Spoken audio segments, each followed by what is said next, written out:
अस्सलाम वालेकुम, मैं हूं रेहान तारिक और आप देख रहे हैं दास्ताक। इंतखाबी मैदान में तहरीके इंसाफ कप्तान के बाद अपने लोगों यानी बल्ले से भी महरूम हो गई है। यानी आम इंतखाबात 2024 में पाकिस्तान तहरीके इंसाफ के पास कामयाबी की जमानत फायर ब्रांड कप्तान होगा और ना ही ब्रांडेड लोगो बल्ला होगा, जिसके बाद बहुत सारे सवाल सर उठा रहे हैं कि प्रैक्टिकली इलेक्टोरल फील्ड के अंदर कंफ्यूजन ही कंफ्यूजन तहरीके इंसाफ का मुकद्दर होगी।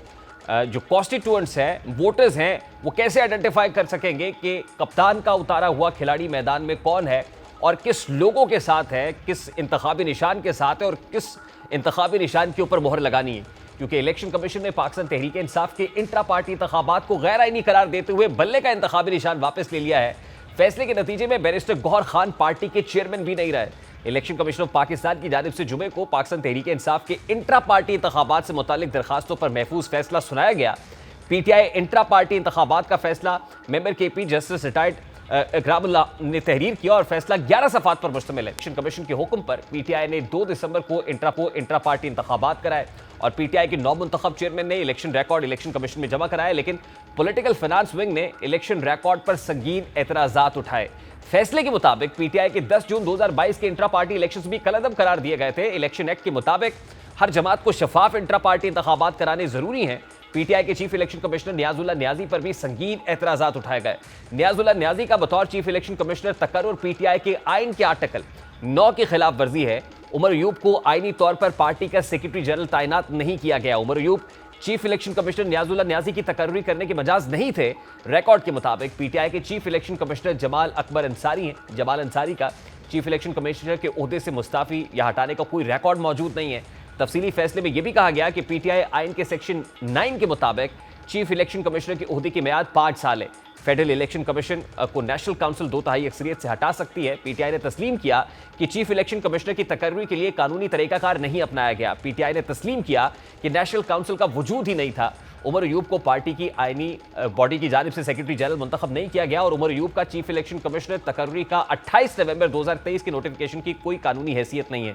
पीटीआई के तमाम ओहदेदारान बशमूल चेयरमैन अपनी मुद्दत मुकम्मल कर चुके थे। पीटीआई के आइन के तहत पार्टी ओहदेदारान की मुद्दत में इजाफा नहीं किया जा सकता। दस्तयाब रिकॉर्ड के मुताबिक पीटीआई के सेक्रेटरी जनरल असद उमर है और उनके बतौर पीटीआई सेक्रेटरी जनरल तकर्रुर का नोटिफिकेशन पेश नहीं किया जा सका। पीटीआई आइन के तहत पार्टी चेयरमैन भी ओहदेदारों की मुद्दत में इजाफा नहीं कर सकते। पीटीआई को अहम फैसलों के लिए चीफ ऑर्गेनाइजर का तकर्रुर करना जरूरी था और दस्तयाब रिकॉर्ड के मुताबिक पीटीआई ने कभी चीफ ऑर्गेनाइजर का तकर्रुर नहीं किया। चीफ इलेक्शन कमिश्नर तकर्रुर करने का इख्तियार आइन के मुताबिक चीफ ऑर्गेनाइजर के पास था। पीटीआई आइन के तहत इंट्रा पार्टी इंतखाबात 13 जून 2021 को कराए जाने थे।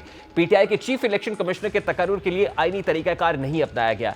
इलेक्शन एक्ट और पार्टी आइन के मुताबिक इंट्रा पार्टी इंतखाबात कराने में नाकाम रही और इलेक्शन कमीशन को 23 नवंबर 2023 को इंट्रा पार्टी इंतखाबात कराने का एक और मौका दिया।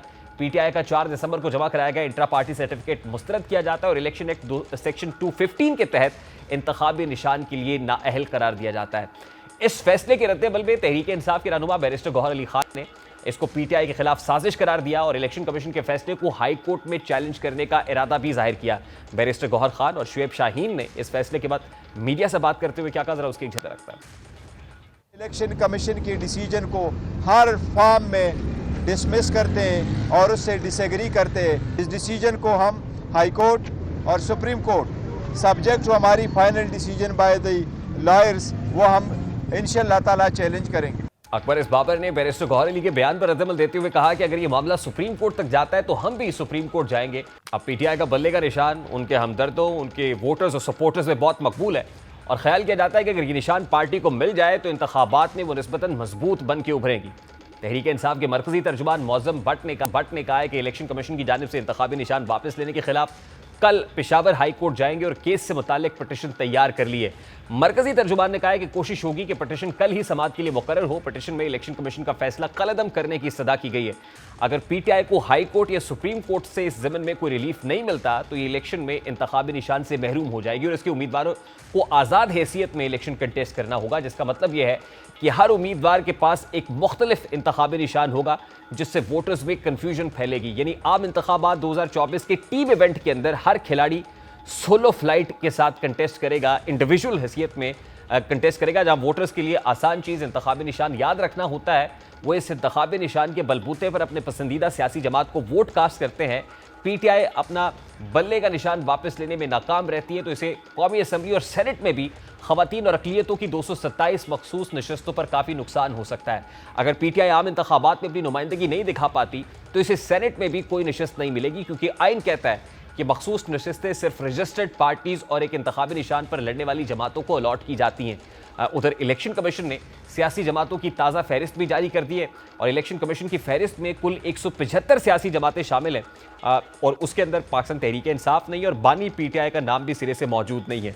इंटरेस्टिंग फैक्ट ये है कि जब से पीटीआई बल्ले के निशान से महरूम हुई है तो इस हवाले से मुख्तलिफ कयास आराइयाँ की जा रही है कि पीटीआई को ऑल्टरनेट के तौर पर कौन सा सिंबल अलॉट किया जाएगा। तो ये अमर भी ज़हन नशीन कर लेना चाहिए कि पीटीआई क्योंकि कलअदम करार दी गई, इलेक्शंस ही कलअदम हो गए हैं, तो कोई और निशान पीटीआई को अलॉट नहीं हो सकता। पीटीआई के कैंडिडेट्स को बल्ले की अदम मौजूदगी में इंडिपेंडेंट हैसियत में इलेक्शंस कंटेस्ट करने होंगे। ये ज़रूर हो सकता है कि बल्ले का इंतखाबी निशान किसी और पॉलिटिकल पार्टी को दे दिया जाए।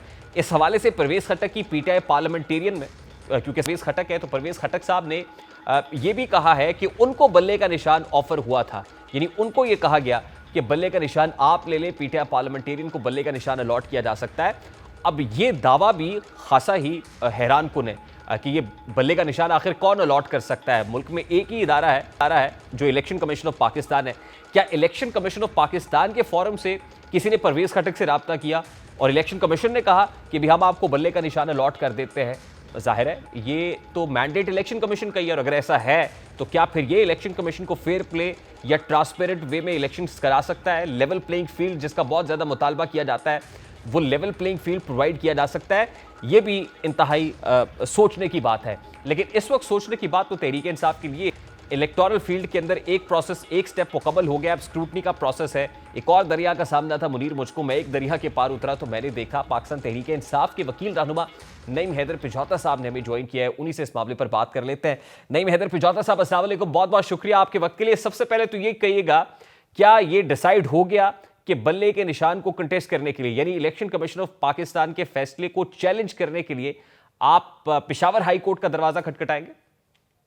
जी बिल्कुल जी, हम जा रहे हैं जी, पेशावर हाई कोर्ट में जा रहे हैं और बल्ले के हवाले से जो मामला है, इंटर पार्टी सिलेक्शन के हवाले से जो फैसला दिया इलेक्शन कमीशन की जो बुनियादी थी, जो पहले भी हमने इंटर पार्टी सिलेक्शन आइन के मुताबिक 2022 में भी करवाए और 2023 में भी करवाए, उसके बावजूद हमें पूरी बल्कि कौम जो है वो देख रही थी कि ये फैसला जो है इस तरह के देंगे और वो ही उन्होंने किया। हालांकि कोर्ट जो इलेक्शन कमीशन है, वहां पर जब वो कमीशन की समाअत हो रही थी, फैसला जब आया था, तो उन्होंने वर्बल जो ऑर्डर दिया था उसके अंदर उन्होंने कहा था कि बल्ले का निशान भी बैलेट पेपर के ऊपर होगा और इमरान खान साहब जो है वो चेयरमैन पीटीआई रहेंगे। लेकिन जब रिटर्न फैसला आया 71 दिन के बाद, महफूज इतना लंबा किया गया, सिर्फ बदनीकी ये थी कि एंड के ऊपर जाकर ये फैसला दिया। लोगों के अंदर मायूसी हो, क्योंकि जबरदस्ती प्रेस कॉन्फ्रेंस भी करवाई जा रही थी, वबाकारियां, और वो सारा सिलसिला था कि लोग जो है वो टूटे और वो उसको एग्जीक्यूट करने के लिए उधर से लंदन वाले साहबजादे बुलाने के लिए, मसलन पर बैठाने के लिए। लेकिन बात ये कि बोर्ड के साथ खड़ा है, इस फैसले को हम चैलेंज करने के लिए पेशावर में जा रहे हैं। हमें पूरी उम्मीद है अगर लीगल तौर पर इसके ऊपर फैसला दिया गया तो एक मिनट भी ये जो फैसला है ये टिक नहीं सकता। ये फैसला हो गया कि हाई कोर्ट जाएंगे और पेशावर हाई कोर्ट जाएंगे, सुप्रीम कोर्ट ऑफ पाकिस्तान नहीं जाएंगे बराह रास्त? जी बिल्कुल, ये फैसला जी बिल्कुल फैसला हो चुका है जी, पेशावर हाई कोर्ट जाएंगे जी बिल्कुल। और अगर पेशावर हाई कोर्ट से रिलीफ नहीं मिलता तो फिर सुपीरियर फोरम से रुजू करेंगे? जी देखें, अब देखते हैं वहां पर जो चलती है समाअत, उसकी अगर ऐसा एडवर्स ऑर्डर आता है तो डेफिनेटली फिर हमारे पास फॉरम हाई कोर्ट के बाद सुप्रीम कोर्ट ही होता है जी। नहीं, आपको तवक्को है कि पेशावर हाई कोर्ट स्टे दे देगी? देखिए, हमें तवक्को इस वजह से है क्योंकि जो इन्होंने फैसला दिया है, अगर देखा जाए तो जितनी पार्टियां हैं पाकिस्तान के अंदर 1960 से लेकर आज तक किसी पार्टी के इलेक्शन के हवाले से इस तरह का कोई इतराज किसी के ऊपर आज तक नहीं आया। किसी को नहीं देखा गया कि आपने इलेक्शन कैसे करवाए, हर जो पार्टी अपने आइन के मुताबिक करवाती है। लेकिन अगर प्रोसेस देखा जाए तो उन्होंने तो अपने कॉन्स्टिट्यूशन को भी नहीं देखा, सिंपल नोटिफिकेशन निकाले हुए हैं तमाम पार्टियों ने, हमने मुकम्मल रिकॉर्ड लिया है और इस बात की निशानदेही भी इलेक्शन कमीशन को की है, लेकिन उन्हें कोई जवाब नहीं, वो जवाबदेह नहीं है क्योंकि इधर नाम लगता है इमरान खान, इमरान अहमद खान न्याजी, तो न्याजी के नाम से खौफ है, वहां पर लगता है शरीफ और इस वजह से वो अच्छा देखिए, अब आप लीगल फ्रेटर्निटी से लीगल मामलात को बहुत अच्छे तरीके से समझते हैं। समझते हैं। इलेक्शन कमिश्नर ऑफ पाकिस्तान ये कहेगा जी हम तो कॉन्स्टिट्यूशनल बॉडी है, चीफ इलेक्शन कमिश्नर जो है उनका ओहदा एक हाई कोर्ट के जज के बराबर वैल्यू है। आप पेशावर हाई कोर्ट में इलेक्शन कमिश्नर ऑफ पाकिस्तान के फैसले को चैलेंज कर सकते हैं, यानी हाई कोर्ट में किया जा सकता है ये मामला? जी बिल्कुल किया जा सकता है। इलेक्शन कमीशन के जो रिलेटेड मामला है, क्योंकि इलेक्शन कमीशन जो है एक आईनी इदारा है और पूरे पाकिस्तान को डील करता है, तो उसके फैसले को पाकिस्तान की किसी हाई कोर्ट में चैलेंज किया जा सकता है। I mean why not supreme court, क्योंकि सुप्रीम कोर्ट ऑफ पाकिस्तान तो आपको पता है कि इस हवाले से बहुत विजिलेंट है at this point in time. देखिए, पहला जो फॉरम है हमारे पास हाई कोर्ट का होता है, तो हमने ऑप्शन वही अवेल किया कि हम पहले फॉरम के ऊपर जाएं। हम डायरेक्टली भी जा सकते हैं, लेकिन हम पेशावर हाई कोर्ट जो है रजू करेंगे इंशाल्लाह, और फिर अगर देखेंगे कि फिर हमने आगे अगर कहीं चेंज करना है तो हम जाएंगे। लेकिन अगर इलेक्शन कमीशन की बात की जाए, तो इलेक्शन कमीशन जो होता है उसका काम है इलेक्शन करवाना, फ्री एंड फेयर इलेक्शन जो है वो नहीं करवा रहा, और प्री पोल जो रिगिंग है वो अभी से स्टार्ट है। चाहे वो खान साहब की डिस्क्वालिफिकेशन वाला मामला हो जो इलेक्शन कमीशन ने बदरीती की बुनियाद के ऊपर निकाली, या ये बल्ले वाला इंटर पार्टी इलेक्शन। अच्छा ये नहीं, मैं तो देखिए पहला प्रोसेस तो मुकम्मल हो गया है। अब दूसरा जो स्क्रूटनी का अमल शुरू हुआ है, मैं जरा इस तरफ आता हूं, लेकिन मेरी नजर से गुजरा परवेज खटक साहब का स्टेटमेंट। वो कहते हैं मुझसे राब्ता हुआ और बल्ले का निशान देने के हवाले से ऑफर हुई, यानी मुझे ऑफर की गई कि बल्ले का निशान आप ले लें। इस स्टेटमेंट को इस वक्त पे किस तरह से देखते हैं? देखिए, परवेज खटक साहब से तो डेफिनेटली राब्ता होना है। जो पाकिस्तान तहरीक इंसाफ की कॉपी, चाइना कॉपी उनकी जमात का नाम भी है, जो उन्होंने पाकिस्तान तहरीक इंसाफ पार्लियामेंटेरियन रखा है, PTIP के लोगों के अंदर कंफ्यूजन पैदा होगी कि असल जी तहरीक इंसाफ ही है, और वो कहते हैं जी कि हमने काम करवाया है। देखिए, हेल्थ कार्ड पूरे पाकिस्तान में बना है, ये इमरान खान का विजन है। शौकत यूनिवर्सिटी जो है वो जो शौकत खान में अस्पताल है वो इमरान खान ने बनाया है। नमल यूनिवर्सिटी उसने बनाई है। तो उसके विजन को आप कह रहे हो कि हम काम करने वाले हैं, वो खान कहता रहा है। और खान ने जो है जितनी भी पॉलिसियां पूरे मुल्क के अंदर आपने देखी, डेवलपमेंट के हवाले से, कोई भी एजुकेशन या हेल्थ के हवाले से, तो उनका है वो उन्होंने क्या कहना है। नहीं, लेकिन पजौता साहब कंफ्यूजन तो फैलेगी, ये बात तो अपनी जगह पे है कि कंफ्यूजन तो होगी। जिसके पास बल्ले का निशान होगा, अभी पता नहीं है कि कौन सी पार्टी बल्ले का निशान ले उड़ती है, तो फिर तो आम लोगों के अंदर तो ये तासुर यही होगा PTI का इंतखाबी निशान बल्ला है और बल्ले के ऊपर मोहरें तो लगेगी। तो देखिए, इनके अंदर ना इन्हें ये लगता है कि कोई बल्ले का वोट है। वोट इमरान खान का है। इमरान खान के साथ जूती जो है वो अटैच होती है तो वो हिट हो जाती है। इमरान खान के साथ मलकू का गाना अटैच होता है तो वो हिट हो जाता है। इमरान खान के साथ परवेज खटक होता है तो वो हीरो होता है, वो हटता है तो वो जीरो हो जाता है। महमूद खान हो या दीगर हो, आज उनके नाम कहाँ है? आज आमर कियानी साहब का नाम आप कहीं पर देखते हैं कि कहीं पर चला है? इसी तरह दीगर लोग नहीं, लेकिन सवाल यह है ना कि जब हर एक सोलो फ्लाइट करेगा, इंडिपेंडेंट हैसियत में लड़ेगा, हर एक का अपना इंतखाबी निशान होगा, तो how will you make them convince ना, how will you make people, ये पब्लिक रियलाइज कि भाई ये खान का उम्मीदवार है या ये कैंडिडेट, इसका इंतखाबी निशान ये है। कंफ्यूजन तो होगी ना नईम हैदर पजौता साहब? देखिए बात ये है कि ये सिर्फ कंफ्यूजन पैदा करने के लिए ये इतनी लेट की गई बल्ले के निशान के हवाले से, इलेक्शंस के हवाले से, या बाकी चीजें, या हमारे पेपर्स नहीं जमा होने दे, या स्क्रूटनी में हमें खराब करेंगे, ये इश्तिहारी आ गए। हालांकि कानूनी तौर पर किसी को रोका नहीं जा सकता चाहे वो इश्तिहारी हो, लेकिन ये सारी चीजें करेंगे। लेकिन ये सारी चीजें कर लें, वोट इमरान खान का है। मरियम नवाज का सर्वे हुआ है इधर PPSC में, उसने पेपर जमा करवाए, 7% उसने वोट लिए हैं। PTI कहां पर खड़ी है और वो 7% पे खड़ी है, तो फिर इससे इनकी पॉपुलैरिटी का अंदाजा लगा लें। ये धांधली की तरफ इस तरह के, लेकिन कप्तान का कैंडिडेट होगा तो वोट होगा ना सर। अभी तो स्क्रूटनी के लिए जो इलेक्शन, अगर बात देखिए, नवाज शरीफ का निशान शेर है, अगर वो वाकई शेर हैं तो आए ना खुलकर शेरों वाली बात करें और कहें कि जी आए हम सियासी मैदान में, अखाड़े में उतरते हैं। नहीं, लेकिन ये फैसला नवाज शरीफ का तो नहीं है ना पजौता साहब, ये तो इलेक्शन कमीशन ऑफ पाकिस्तान का फैसला है। इलेक्शन कमीशन, देखें, इलेक्शन कमीशन तो उधर ही जाएगा जिधर नवाज शरीफ जाएगा। अच्छा। क्योंकि नवाज शरीफ को हिलाया जा रहा है, चाहे वो उधर से आ गया इस्लामाबाद हाई कोर्ट हो, चाहे वो नैब हो, चाहे वो इलेक्शन कमीशन हो, चाहे वो निगरान हुकूमत हो, कोई भी हो, तो वो तो सारे उनको सहूलतकारी देकर उनको मसनद पर बिठाना चाहते हैं ना। लेकिन मुजीबुर रहमान वाला और 2022 ज़िमनी इलेक्शन वाला हाल इनका होगा।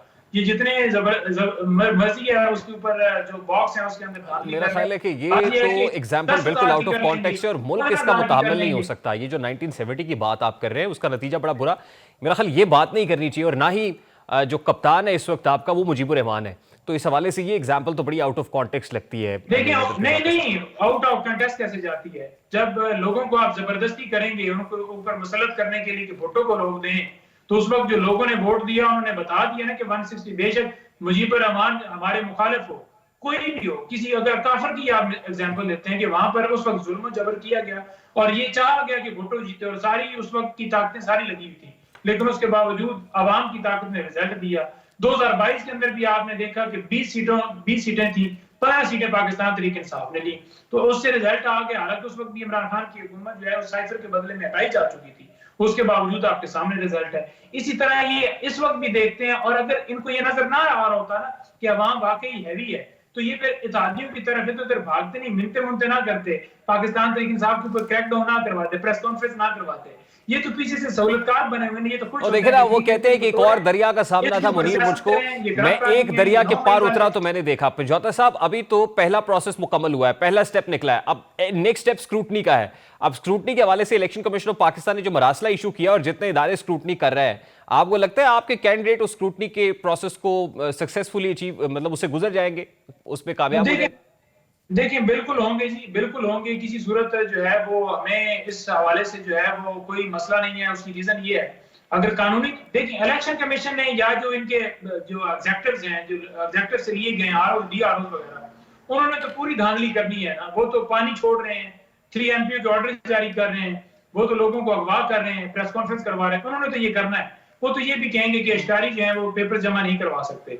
लेकिन अगर देखा जाए तो इसके अंदर सुप्रीम कोर्ट के वाज़ेह फैसले मौजूद हैं, जो जिसमें बड़ा क्लियर हो चुका है कि कोई इश्तिहारी भी होगा तो वो पेपर जमा करवा सकता है जी।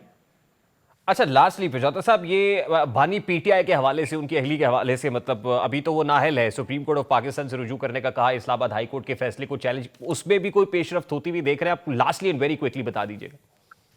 देखिए बिल्कुल जी, हमने उस फैसले को चैलेंज किया हुआ है सुप्रीम कोर्ट के अंदर, और हम पूरी जो है वो उम्मीद रखते हैं कि सुप्रीम कोर्ट में जो ही ये मामला जाएगा और मेरिट के ऊपर फैसला इंशाल्लाह आएगा और खान साहब अहल होंगे। उस फैसले, उस ऑर्डर को हमने चैलेंज कर रखा है। इस्लामाबाद हाई कोर्ट में मामला पेंडिंग किए गए, लेट फैसले दिए गए कि खान साहब को बाहर रखा जाए। ये एक पूरी साजिश थी जो खान साहब ने आज से 11 महीने पहले ही एक्सपोज कर दी थी कि मुझे अंदर डाला जाएगा, बीटीआई को क्रैश किया जाएगा। ठीक, पिंजौता साहब, I have to take a very quick shot. बहुत बहुत शुक्रिया। नईम हैदर पिंजौता, वकील रहनुमा तहरीक इंसाफ, हमारे साथ मौजूद थे। बल्ले का निशान लेने के लिए कल पाकिस्तान तहरीक इंसाफ पेशावर हाई कोर्ट के दर पर दस्तक देने जा रही है। अब देखना यह है कि कामयाबी मिलती है या फिर बल्ले से महरूम और कप्तान से महरूम ही कप्तान के खिलाड़ी इंतखाबी मैदान में जो ये मार्का है वो सर करने की कोशिश करेंगे। अभी एक ब्रेक लेंगे और ब्रेक के बाद जब वापस आएंगे तो इंतखाबी प्रोसेस अब अपने दूसरे मरहले में दाखिल हो गया है। स्क्रूटनी का अमल है, इंतहाई कठिन है, और इस मरहले पर पीपल्स पार्टी कहीं पीटीआई से इत्तेहाद की बात भी कर रही है। इस ब्रेक के बाद हमारे साथ रहेगा।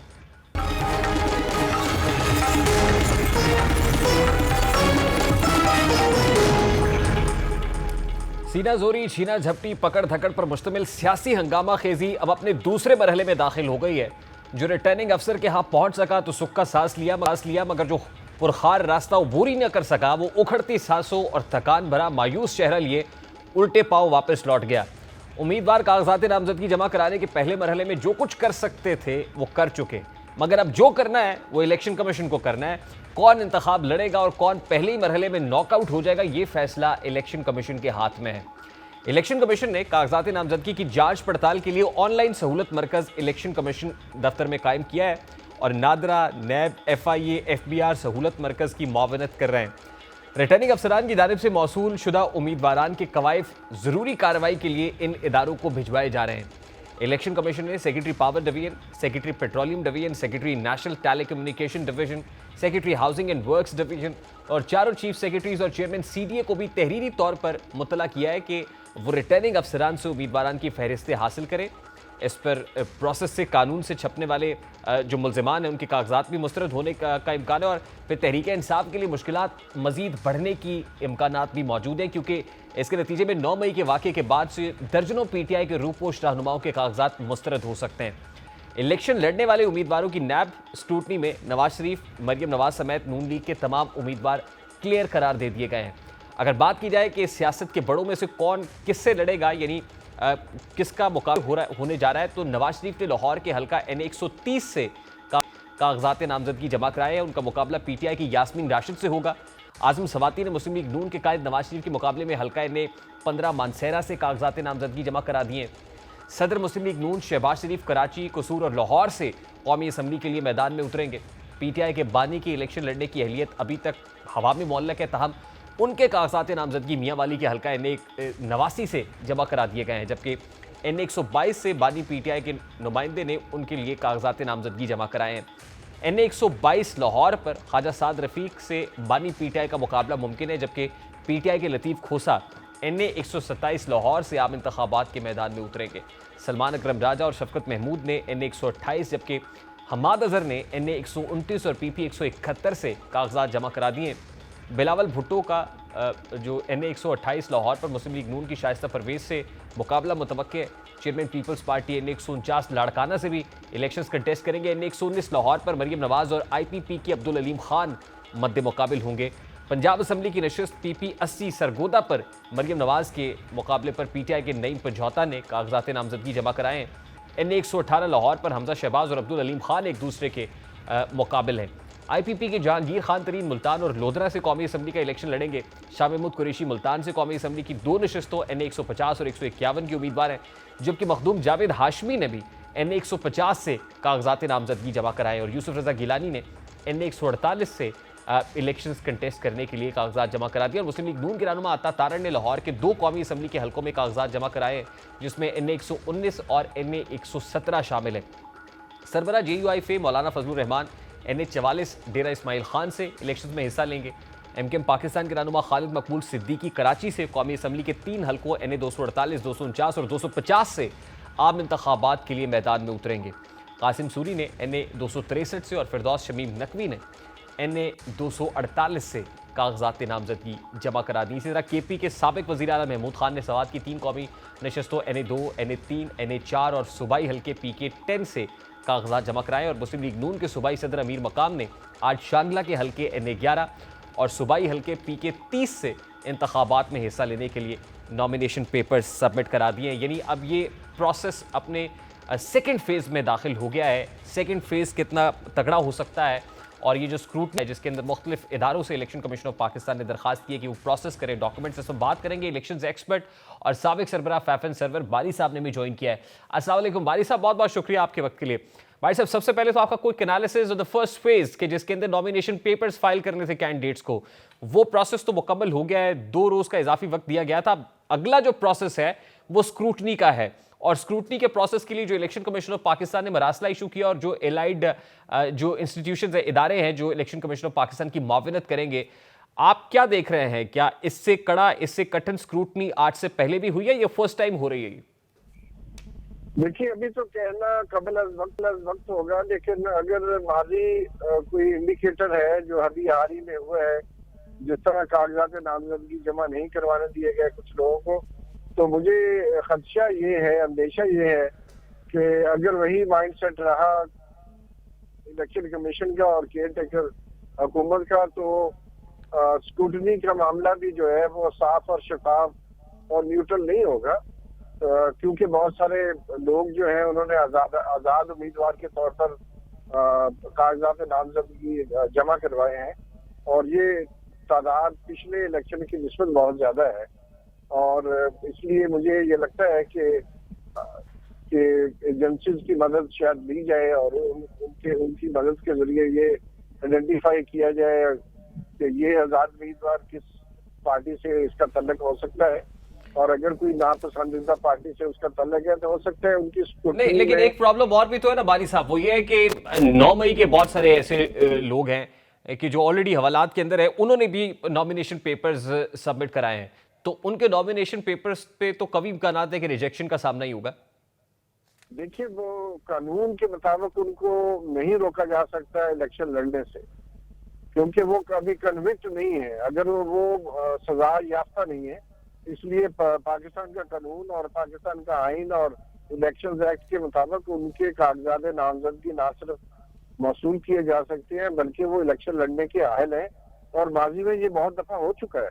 तो इसलिए इस बुनियाद पर अगर किया जाता है कि चूंकि वो 9 मई में इन्वॉल्व थे, अभी 9 मई के हवाले से तो कोई ऐसा एविडेंस नहीं मिला कंक्रीट जिसकी बुनियाद पर आप कहें पहले ही प्रोसेस नहीं, लेकिन इलेक्शन कमीशन ऑफ पाकिस्तान का मरासला आपकी नजर से गुजरा होगा सर, जिसके अंदर नैब भी है, हत्ता के पेट्रोलियम डिवीजन भी है, जिसके अंदर FIA भी है, बहुत सारे FBR भी है, बहुत सारे ऐसे इदारे हैं जिनको ये स्क्रूटनी के अमल में इलेक्शन कमीशन ऑफ पाकिस्तान को असिस्ट करना है। तो आप कैसे देखते हैं कि ये बड़ा स्ट्रिक्ट प्रोसेस होने जा रहा है? देखिए, मैंने जैसे पहले कहा कि अभी स्क्रूटनी के प्रोसेस में क्या होना है, कितनी गैर जानबदारी होगी। अगर जिस तरह कागजात नामजदगी के हवाले से देखा गया है कि कोई न्यूट्रलिटी और जो एक ट्रांसपेरेंसी है और गैर जानबदारी वो तो नहीं पाई जा रही थी, और जाहिर है उसकी बुनियाद पर हम ये कह तो सकते हैं कि इसका इम्कान मौजूद है कि जो स्क्रूटनी के अमल में बहुत सारे और लोग जो कागजात नामजदगी जमा करवाने में कामयाब हो गए, लेकिन नहीं चाहती इंतजामिया और कि उनको इलेक्शन लड़ने दिया जाए, तो वो बहुत सारे लोग डिसक्वालीफाई कर दिए जाएंगे किसी न किसी बहाने से, क्योंकि कोई बहाना तलाश करना तो मसला कोई नहीं। अच्छा भाई साहब, लास्टली PTI ने कल पेशावर हाई कोर्ट के दर पे दस्तक देने का फैसला किया है बल्ले के निशान को रिटेन करने के लिए इलेक्शन कमीशन ऑफ पाकिस्तान के फैसले के खिलाफ। तो आपको क्या लग रहा है, क्या PTI को बल्ला वापस मिल सकेगा? और अगर नहीं मिलता तो फिर कितना मुश्किल हो जाएगा, कितना चैलेंज हो जाएगा PTI के खिलाड़ियों को सोलो फ्लाइट करना? देखिए जी, मौजूदा हालात में चूंकि ये मामला सब जुडिस है, मैं कुछ कह नहीं सकता कि पेशावर हाई कोर्ट क्या फैसला करेगी, लेकिन ये PTI की का राइट है कि वो उनकी शनाख्त बल्ला है, उनको बल्ले का निशान मिलना चाहिए। लेकिन जो दूसरा सवाल का आपका हिस्सा है कि अगर बल्ले का निशान उनको नहीं मिलता तो क्या कितना नुकसान होगा, तो मेरी नजर में आज सोशल मीडिया के जमाने में अगर PTI जो है, जो आजाद उम्मीदवार कागजात नामजदगी जमा करवा चुके हैं, अगर सोशल मीडिया के जरिए उसको पब्लिसाइज करें कि फलान कॉन्स्टिट्यूंसी में हमारा ये उम्मीदवार है, उसका ये सिंबल है, उसका ये इंतखाबी निशान है, तो ये मैसेज लोगों तक पहुंचाने में कोई ज्यादा दिक्कत नहीं आएगी। कंफ्यूजन अपनी जगह पे हो। कंफ्यूजन सिर्फ एक सूरत में हो सकती है कि अगर बल्ले का निशान किसी और पार्टी को दे दिया जाता है, तो फिर कुछ इम्कान है कि किसी हद तक लोगों को जो है कंफ्यूजन हो। लेकिन सोशल मीडिया की मौजूदगी में ये बहुत मुश्किल है कि जो तरीक़ाकार इख्तियार किए जा रहे हैं इंतजामिया की तरफ से, उसकी बुनियाद पर आपने देखा ही है, अभी वर्चुअल जो मीटिंग की है PTI ने, उसमें मिलियंस लोगों ने शिरकत की है। तो इसलिए रियासत के बस में सब कुछ नहीं है। जो समाज है, जो हमारा मुआशरा है, जो हमारे सिविल सोसाइटी है, हमारा जो टेक्नोलॉजी है, वो रियासत के कंट्रोल से बाहर है। कोई जमाना था। How they respond to it. Sarwar Bari साहब, बहुत बहुत शुक्रिया आपके वक्त के लिए। इलेक्शन एक्सपर्ट और साबिक सरबराह फाफिन सरबराह हमारे साथ मौजूद थे। अभी हम एक ब्रेक ले लिए। ब्रेक पर जाने से पहले पाकिस्तान पीपल्स पार्टी की तरफ से ये कहा गया कि पाकिस्तान तहरीक इंसाफ के साथ इत्तेहाद भी हो सकता है। अब ऐसे मौके पे जब पाकिस्तान तहरीक इंसाफ स्टैंड नहीं करती, किसी जगह पर नजर नहीं आ रही पीपल्स पार्टी इत्तेहाद की बातें कर, तो वही रहनुमा फैसल करीम पुंडी साहब जो हमारे प्रोग्राम में कह चुके थे कि 9 मई सानहा करने वालों के साथ इत्तेहाद नहीं हो सकता, ये भी खासा मानी खेज है। ब्रेक लेते हैं, ब्रेक के बाद वापस आएंगे, गुफ्तगू कंटिन्यू करेंगे हमारे साथ।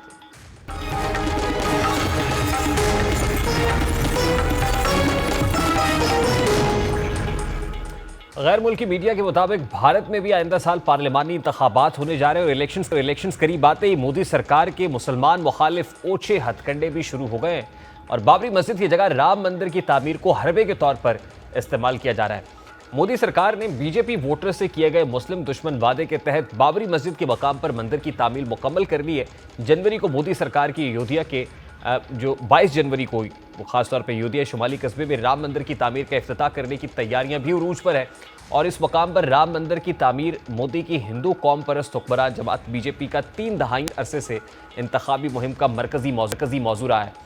बीजेपी रहनुमा के मुताबिक राम मंदिर की तामीर से 2024 के आम इंतखाबात में पार्टी की कामयाबी के इम्कानात में मजीद इजाफा मुतवक्के है। भारत के वज़ीर आज़म नरेंद्र मोदी ने 2014 और 2019 में इंतखाबात से कबल इस मकाम पर मंदिर तामीर करने का वादा किया था, जिसकी वजह से वो इंतहा पसंद हिंदुओं के बड़े पैमाने पर वोट हासिल करने में कामयाब रहे थे।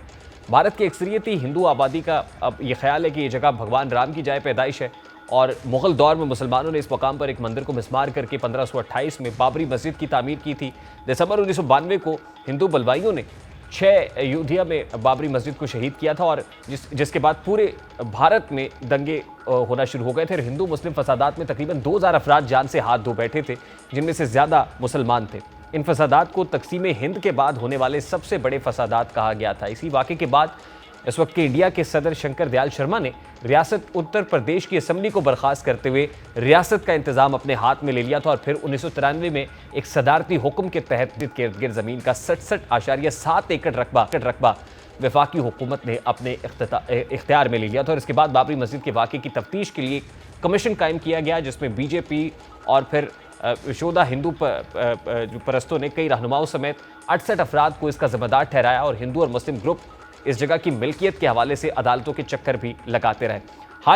हाल ही में जो भारत की अदालत है उसकी तरफ से बाबरी मस्जिद की मुखालिफत के अंदर फैसला आना और राम मंदिर को लेजिटिमेसी मिल जाना, ये जहां बीजेपी यानी हिंदू कौम परस्त जमात की एक बहुत बड़ी फतह है, वहीं ये भी देखने की ज़रूरत है कि हमेशा से नरेंद्र मोदी भारतीय आम इंतखाबात के अंदर रिलीजियस कार्ड खेलते रहे हैं और एक बार फिर ये रिलीजियस कार्ड खेलते हुए अपने वोटर्स को मोबिलाइज कर रहे हैं और उन्हीं वोटर्स को आम इंतखाबात के अंदर कैपिटलाइज करने की कोशिश है।